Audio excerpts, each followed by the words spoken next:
Hello everybody and welcome to Rascal Does Not Dream of a Dreaming Girl anime movie review. They put it on Funimation just for this weekend, so if you haven't watched it yet and you wanted to, jump on that, jump on that like right away, because I think it goes off on like Monday or something, so be quick and all that. Yeah, it was, I guess I'll say how this is going to go. It was a great follow-up conclusion. I know there's more light novels after it, but it was a good way to wrap up like the one big thing that was left open from the original. Was Shoko, what's going on with her? And they wrapped that up in this, and so although there is more afterwards, the stuff they left open from the series, which at the point that was like my one big drawback, was still stuff they didn't solve. It's annoying, but now they solved it now. So it didn't really feel like a movie at points. It sort of did, sort of didn't, if that makes sense. Like, it didn't feel like it wasn't like highly cinematic, sorry. In fact, the animation for a movie I thought was subpar. Like, when you think of anime movie, you think really good animation. This wasn't that. It didn't need to be that. But it was still a bit weird, It was like, oh, did they not put much budget in this? It was kind of weird. But no, it's still good. Don't get me wrong there. How this is going to work, I'm going to talk about it pretty briefly without spoilers. And then afterwards, I'm going to talk full spoilers, because there was stuff. There was stuff is the way to put it. If you haven't seen it yet, there was stuff. That's my quick thing of it. Okay. So, the movie, first thing to note, gets right into it. They're not recapping anything for you. Like, pretty damn immediately, they're like, movie's in, we're starting, here's what's going on. So if you haven't seen the series in a while, recommend at least refreshing your memory, if not watching the whole thing. Like, at least remember who everyone is, remember what happened, because it took me a while. I was lucky enough to watch it with a friend over the internet, because, let's date this video forever, social distancing and that. But, yeah, it was kind of jarring at first. Luckily, my friend is a big old fan of the series, so he's watched it multiple times, so he helped me fill in a lot of blanks. But there is that to note. If it's been a while since you watched it, maybe do a little quick read of what happened in the series beforehand. Obviously, don't watch this if you haven't watched the series. Like, that's pretty simple, but don't do it. Movie itself, as I said, it's a good finale or a follow-up, whatever you want to call it, to the series, wrapping up the big loose threads. And from there, the movie, although everybody does stick their head in to make an appearance, it's mainly focused, of course, on Sakata, on Mai, and on Shoko, this being Shoko's arc, so to speak. And yeah, it hits you, it hits you. I mean, the first half, I'm not going to spoil it here, but first half is sort of, no, I was going to say sort of slow. It doesn't. It gets right to it. It's like, here's what's going on, here's the problem, here's what you're going to have to do, connect the dots, here's how we're solving it. It didn't waste any time, Maybe it could have done with being a little bit longer, like 10-15 minutes longer, and maybe wasting a little bit more time, if that makes sense. I don't mean wasting time, I mean, could have filled us in a little bit more at the beginning, assuming, you didn't come straight from the series. There is that. Also, a bit more time to breathe would have been nice, There's a lot going on. Maybe not in the second half, because the second half, well, I can't say what happened, because I'll do it in the spoiler bit. But, yeah, stuff happens. Let's just put it that way. Watching it, though, felt like I was watching... It was very similar... Second half, nah, is that a spoiler? If I say that, I might spoil it, so I'm going to save that for later, just in case. If people know the thing I was going to say, it could spoil it, so I'm not going to do that.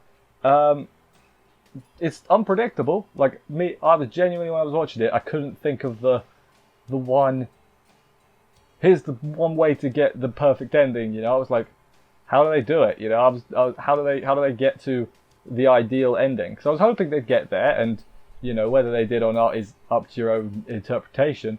But it was still like, how do we reach ideal? And honestly, had no idea. The movie hits you in the feels as well. Like, there were multiple times when I was like, don't do this to me. You don't need to do this. oh, it was a bit of a it was really, I can't really talk too much about it without going spoilers, so I might make this really quick and go to spoilers. One more thing I guess to note, which I thought was a really nice touch. The credits theme is the same as the anime, but it's Shoko singing it like, you know, the others sang it for their arcs in the series.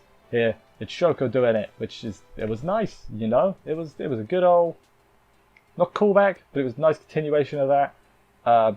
So yeah, there was that. Everybody, I said already, everyone makes an appearances, including that one girl, the bitch. I can't remember her name. She doesn't like Sakata. Didn't like her. She doesn't have any speaking lines, but she's there in one scene that I remember seeing her in.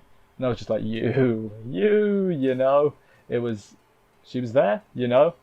And that's all we can really say about that. So yeah, what I'll say, if you like the series, you will probably like the movie. There's my little round out before we get to spoilers. You'll probably like the movie if you like the series. It's a great finale, finish to it. I came out of it thinking like, there's more after this, you know? Like, between the series and the movie, they sort of wrap up everything. It's like, this is like series 1 or whatever, and then afterwards it feels like, let's start some new problems. Like, all the problems are sort of resolved and they built to this movie because everyone plays a part in, you know, solving the movie, the problems in this movie. All the previous characters help in different ways, some more than others, but they all help, you know. So it's got to feel like everything was building to this, and then there's more. Kind of weird, but no. Speaking just the anime on its own, great finale. I thought it was good. Yeah, okay. I guess I'll stop this here. Well, I won't stop. We're going to go into spoilers now. So if you haven't seen it and you want to, without being spoiled, go watch it, I guess. Because I'm about to throw the biggest spoiler out straight away. So, you know, if you're still here in like 5 seconds, probably more than that, but I warned you. So, you're gone? You're gone. Alright, so my dies. Yeah, that caught me right off guard, to be blunt. It was like a moment I was like, oh, I wonder what's going to happen. And then you see my jump in, I was like, what? Like, I didn't really have enough time to react either. It was like, like that. And then you see the blood, and it's like, oh, she's proper dead. You know, this isn't like fake death. Like, she's dead. And it was just a bit... For like a good few minutes after, I was a bit shook. Because I was like, what? You know? Because this ain't like, okay, I'll throw it in. The movie this reminded me of is the Haruhi movie, Disappearance of Haruhi Suzumiya. Reminded me a lot of that, especially in the second half with the time travel one mumbo jumbo. We'll talk about that in just a sec. But yeah, Mai's death caught me right off guard. Should have seen it coming, you know, and I didn't. It was real, like the whole ending, the whole later, you know, decision basically, like, hey, Shoko, Sakata, Mai, one of these three is going to die. That was an unintentional rhyme, but we'll roll with it. Yeah, that whole thing, I was like, there's got to be a way to save all three of them. And yeah, it turned out, you know, at the end, there was. Shoko survived somehow. I don't exactly know how that works, but maybe puberty syndrome magic. I have no idea. I can just assume she just got better because they changed the past enough. Who knows? It was weird. Also, how did Sakata travel back in time was also kind of weird, you know. It sort of made sense because, no, it didn't, you know. It was plot convenience, but I'm okay with it because we were talking, me and my friend who I mentioned earlier, there's time loops in this. It's not realistic. Like, I came out of it like, yeah, you know, that's fine. Time travel's fine. It's whatever. You know, I just take what I get. Everyone, as I said, all the characters play a role. Shout out to Koga for having eyes. You know, I know everyone hates her. I think she's great. Just to be different, I really like Koga. So there, take that, everyone. Koga, I'll be the one member of the Koga fan club for life. Maybe not for life, for like 5 years maybe. That's not even that long. Anyway, so, the ending part with Shoko, when Shoko doesn't die, but she goes to sleep and basically dies. When, you know, when middle school Shoko does that. that got me. That got me right in the feels. And then she was like, "Yeah, I'm gonna go and sort out the past, and then we won't have met, and it'll be." Yeah, they did that little flashback thing where they went. It was like going through everything. I was like, I remember all that, and it was like, yeah, we're just changing the past slightly. But then he still ended up meeting all his friends, and things I assume played out pretty similar, except he didn't know Shoko, and then he did know Shoko at the end because everybody has reading Steiner apparently. But that's fine, that's a nitpick. I was happy there was a happy ending, It felt a little bit forced because it really Shoko should have died, which sounds horrible to say, but logically, But I was happy with a happy ending. I was like, yeah, I want a happy ending, Sometimes I'm very rarely am I okay with a happy ending. I wanted a happy ending here. I was like, I don't want no one else to. I want everyone to live, I want to live their lives, be happy. Yeah, it was good. One other thing about the movie, I feel like that was a good place to stop, but I want to keep going.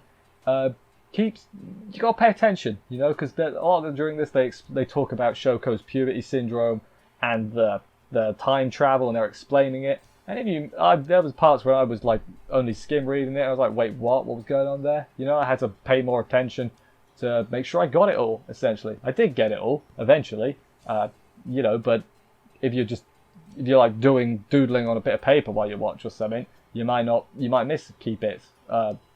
Read the subtitles properly is all I can really say for that. That's good advice. Some movies you can get away with half watching. I wouldn't say this is one of them. It was a hell. I had a good old time. It was an emotional roller coaster. I thought that's the best way I could sum it up. Emotional roller coaster. It wrapped up the series well. I'd watch it again. If in a year I'm like, oh, I'll binge the whole thing, the series and the movie. It fits in with the series. It's similar quality to the series, I think. Pretty spot on similar quality to the series. So if you didn't like the series, you're probably not going to like the movie. Not necessarily, but I think that's a fair thing to say. Anyway, I'm going to wrap this up here because it's been quite a while. Thank you everybody for watching this review. It's been a great time for me, been a great time for you. I will see you in whatever you decide to watch next. Subscribe and stuff to see what else is on there. There's a lot of stuff, I reviewed the series years ago. I think I might have even been like old format. I have no clue. It's been a while. I will see you next time. Whatever you decide to watch next, it'll be good. See you then, and bye guys.